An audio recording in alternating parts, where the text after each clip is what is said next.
Hi everybody, welcome back to the Yotso Tech Tracks YouTube channel. Right now we're driving on the highway. I wanted to show you guys a little update about the telemetry readouts when you're driving and pulling a load. Once again, we're on a family trip. We're pulling a camper. It's got to weigh somewhere around 4,000, maybe 5,000 pounds maximum. It should be between 4 and 5,000, no more than that. This truck is a 1500 Hemi, crew cab, short bed, 4-wheel drive Hemi V8. Without the towing package and the 355 axle ratio, it's rated to tow about 9,000 pounds, so we are well underneath the limit regarding the towing, even the payload, with 2 adults and 2 children and personal belongings in the truck. Right now I'm driving about 90 kilometers per hour on the highway, and as I mentioned from previous videos, this truck has the 65 RFE transmission. It has 3 underdrive gears, 1 direct drive, which is 4th gear. As you can tell on the readout, cruise control is on, and the 4 is on the bottom right of that little display, and it has 2 overdrives for 5th and 6th gears.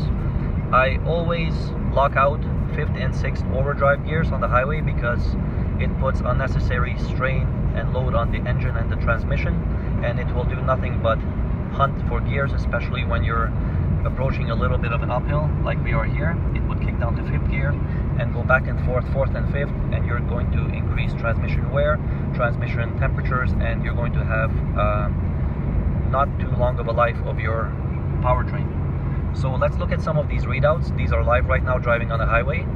It's a typical day. It's a summer day, 27 degrees Celsius outside.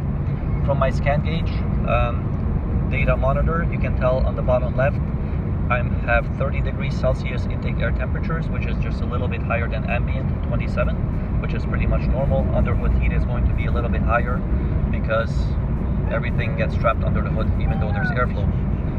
Coolant is 102 Celsius, oil temperature is 105. These Hemis do run a little bit higher oil temperatures. They do come with an external oil cooler. However, this is typical temperatures, so nothing alarming. Oil temperatures are going to be a little bit higher than coolant temperatures. We have a little bit of low coming up. We might see a 4th gear unlock condition coming up, depending on the condition. Let's see if it unlocks the converter.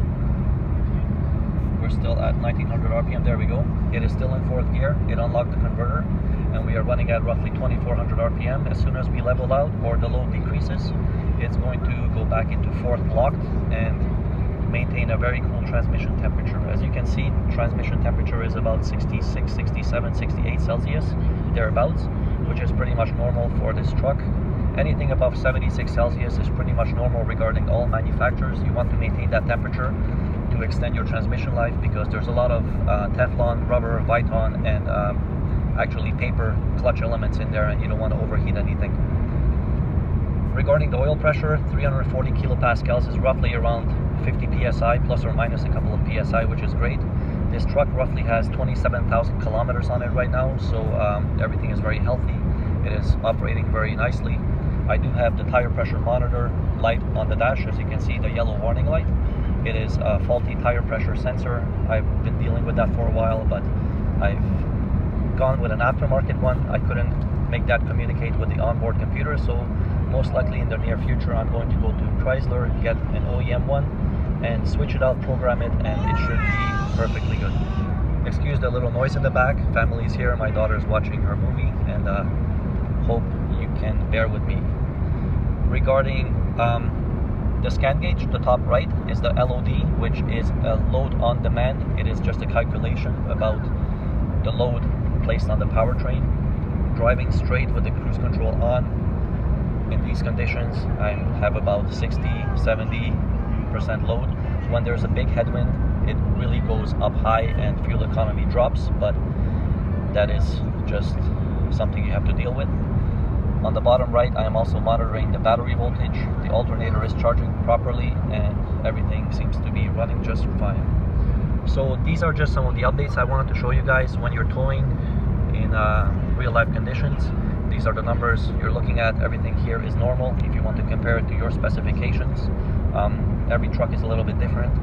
And for this Hemi with the 65 RFE, again, this is a 2016 Ram 1500 truck. These are pretty much normal conditions and normal telemetry readouts. So thanks again for watching, and more content coming up regarding camping, overlanding, and car and truck stuff.